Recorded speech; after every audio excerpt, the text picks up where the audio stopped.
Well, guess what? We're off on another adventure. Why am I telling you this? Well, maybe you can come along with us. It's winter time, and so winter time is a time we always do our northern tour. What do I mean by northern tour? Well, because we have the Rippermobile, and it's outfitted with a bed and a desk and everything where I can do my work and camp out, it's time to head north where there's some cooler weather.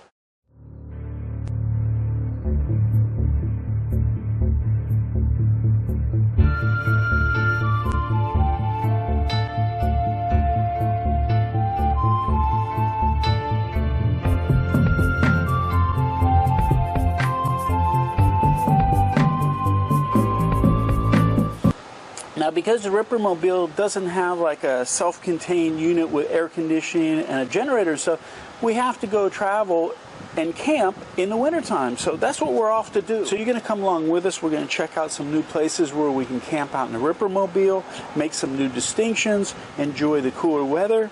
But you're coming along with us. Hopefully we'll get some great video and stuff and talk about some things along the way. Okay, so we're in the Rippermobile and we're heading which direction? Heading north. Every year Nat and I try and head north to where there's cooler weather. And right now we're about halfway to the north and it's not cooler yet. Hope we didn't miss winter. Did we miss winter already? Huh? Maybe. Yeah, so anyway, we're headed north. This is a great time of the year to be able to camp or sleep in the Rippermobile. So do we have an itinerary? No! This is Thailand. We have a tentative itinerary. So we traveled through Loei one time, but it was nighttime. But it looked really beautiful, and we said we need to come back and camp. We saw some parks and things like that. So we're going to head to Loei. And then we're going to probably go back to Chiang. I haven't been there in a few years. See how much it's changed. Plus we have some members from our member site that are living there. I'll try and catch up with as well. Might even catch up with Steve, the coffee guy that I did a video on YouTube with quite a while ago now. See what he's up to. A lot of things have happened in his life since we made that video. And then we'll be rounding out our trip in Chiang Mai so I can attend one of my member meetings there. Plus, we always compile a list of things that when we get to Chiang Mai, I accomplish once I'm there. It's going to be about a 2-week trip. So, that's the scoop. Okay, so I just did a U-turn, flipped around on the highway because I just passed something that I haven't seen here ever. But I'm really interested in finding out about. And this is little RV trailers. I just saw some RV trailers up here for sale. I don't know if they've been imported from China, because China has RVs and stuff. But I've never seen them here. So I just passed this, so I flipped and did a U-turn, and I'm going to come back and check these out.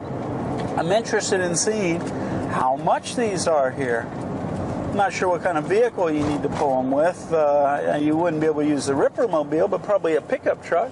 So we're going to check these out and see how much they are.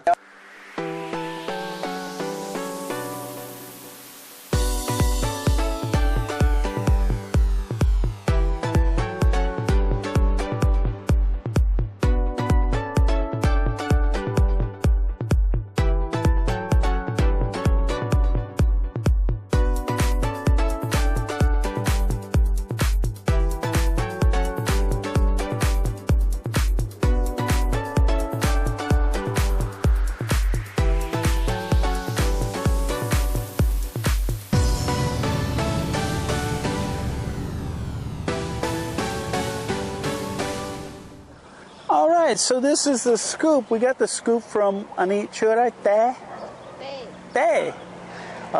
These are actually coming in from Great Britain, and some of them have been in accidents. I guess he's importing them, but anyway, they're fixing them up and selling them. They actually got some that were just brought in parts, brand new, that I guess they're going to assemble here. They start at 350,000 baht, which is going to be just under 10,000 US dollars. So there you go. That's what's available. Brand new to Thailand. Challenges if you travel with these. Where are you going to stay? We don't have RV parks. We got a few campgrounds, but RV parks are non-existent because up to now, RVs were non-existent. But anyway, things are changing, things are improving. Thailand's like the weather. Just wait a while, it changes. So there you go, RVs in Thailand. Now, one thing I wanted to talk to you about is driving in Thailand. I've done some videos on YouTube, a lot of videos. I've talked about it a lot in member site. It's commonly known that Thailand is one of the most deadliest places to drive in the world. And there's a few reasons for that. One is the laws are merely suggestions that people don't abide by them. But another thing is, if you took the same set of circumstances and even applied them, say, in America, the traffic fatalities and accidents, everything would increase exponentially. And what I mean by that is, the roads here, we don't have interstate systems like the Europeans do and Americans do. Here, it's like the old style highways that we had when I grew up, which basically has a median in the middle and turning lanes. So if you want to do a U-turn or a right turn here as opposed to a left turn back in the States, you have to cross the traffic, which is very dangerous, which is why we have interstates or long hauls in America, where you have to pull off on an exit. The whole interstate is fenced off, because here you can have dogs run out into the road. There's oncoming traffic as some people are lazy. They don't want to go down all the way down to make a U-turn, so they'll go the wrong way in the traffic along the shoulder or the curb. Now, another thing is, you got to remember, is we don't really have the traffic enforcement we do in the West. In Western countries, there's a lot of police on the road, highway patrol, all these different state police. Here we have, on the highways like this, there are highway police, but you don't see that many of them. Every once in a while there'll be traffic stops or checkpoints where you have to stop and they might ask for papers for your vehicle or driver's license or something like that. But as far as moving traffic violations, there's not a lot of that happening here with the enforcement. So if you took away all the traffic enforcement, say in America, and you took away the interstate systems and made them all back like the highways were when I were kids, like we have here, which if you look now, we don't even have the median. It's just a two-lane road. You have traffic coming, you have a divided line, you have slow vehicles on the shoulder, some will be traveling the opposite way. So when you got to pass, you got to actually overtake vehicles into the oncoming lane. Now, having said all that, we do have people here, like I say, that the traffic laws, because we don't have the enforcement, there are idiots on the road that will take advantage of the situation and go at high rates of speed. The drinking and driving is a bigger problem than in the States. There's not as many places or the money to pull over and stay if you get tired. So people are on the road where they shouldn't be because they're tired. And then you also have the kids driving vehicles. I see kids as young as 8 years old driving motorbikes and stuff here, which of course we want people to, when they have a license, to be a little bit more mature than that. Well, here they just get on the motorbike and drive. One person got pulled over, a foreigner got pulled over, and the foreigner saw kids on motorbikes doing the same thing, and the police weren't stopping. He says, to the police, why didn't you stop them and give them a ticket? And the policeman said, I can't. And he said, why not? He says, because they don't have a driver's license. They were too young. There's the logic in all this. So again, be really careful. Don't assume anything. Be on your A game, whether you're on a motorbike or in a four-wheeled vehicle, because anything can happen. Now, the flip side of this is, because of the lack of regulations, flip the camera around. See this guy going down the wrong side of the road on the motorbike? You're able to do that. So there's some flexibility in all this, which is great. One of the reasons I'm here, because there is flexibility. It's not so strict. Now, some people are going to say, well, but all that stuff is good. Great, if you love it, stay where you have those kind of laws and regulations, because if you lived in a place like this with lack of those things, it might make you crazy. It might really irritate you. But anyway, be on your A game. Watch what you're doing. Don't think that you're always going to anticipate everything that's going to happen. People will come at you on blind curves and stuff like that. So be really careful and have some good medical insurance. Anyway, there you go.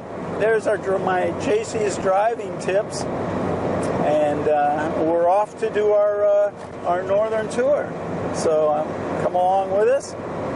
Not sure where the next stop will be, but we'll be reporting in. See ya.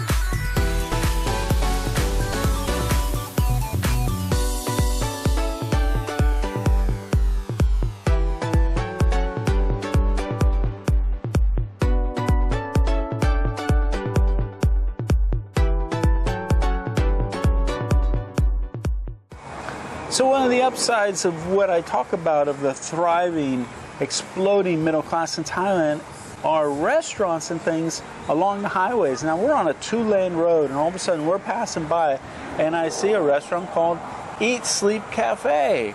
So Eat Sleep Cafe needs a bigger menu because this one is way too small. But it's, as you can see, it's decorated real nice. We've got music in the background. Everything's really great. It's a higher end, what I would call a higher end restaurant because of the ambiance and everything. The clientele were older people that were here and they're just leaving. We tried to shoot a video when we sat down, but we had some technical difficulties, so I'm going to follow up with it now. But as you can see, there is nothing left on our plates for a positive ID except for a couple chilies. And I'll show you some pictures though, because Nat took some pictures of our food, luckily. But I had basil chicken, stir-fried chicken with basil, which has chili. So if you order it and you can't eat chilies, make sure to say Pet, which means spicy. Nit Noi means a little bit, or My Pet, which means not spicy. But it was 40 baht. Now this is a high-end restaurant, 40 baht for this meal. And extra 10 baht for the fried egg on top. And if you don't want your fried egg really cooked hard or dry, then what you want to say is my soup. My soup means not cooked well. And Nat got, what was the one you got? Khao Puk Gapi. Yeah, okay. So anyway, it was some kind of stir-fried rice with Chinese sausage. Gapi. Yeah. What's gapi? I don't know, gapi. Anyway, it's a Northern Thai dish, right? Mm-hmm. Yeah, Northern Thai dish. But it was rice. It looked like sausage, but it also had a omelet and some onions and a little bit of papaya, right? Shredded papaya. Mango, shredded mango, and chilies and stuff. And hers was 50 baht? Mm-hmm. 50 baht. So even in a restaurant like this, it's not expensive to eat. Now this was a find along the highway, a 2-lane highway. So great. Now this is one of the upsides of the exploding middle class. And as you can see, the food was pretty tasty. Bill will probably be 50, 100 baht. A bottle of water is probably 10 baht. I don't know what they're going to charge us for the ice. If you don't use ice, make sure to tell them and don't have them bring the ice to the table. Because if they bring the ice, you're probably going to pay for it. So tell them not to bring it. But one of the biggest benefits of this place, yeah, the food was good. It wasn't expensive. But one of the best benefits of this place is something that's rare in Thailand. You can tell this is a high-end place. Check this out. A real napkin. So anyway, we're on our way down the road again. See ya.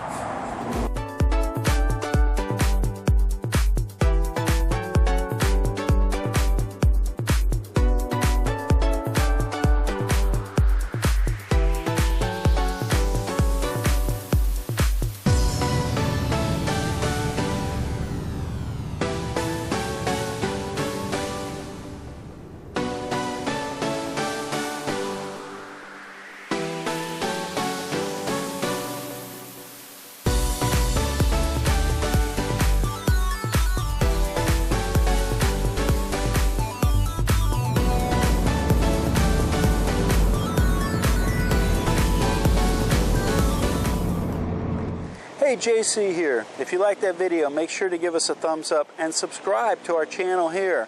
Also, we have another video up here you're going to be really interested in watching as well. And if you're looking for all the details of how to retire in Thailand in one place, plus a group of people to support you, check this out over here. Give it a click.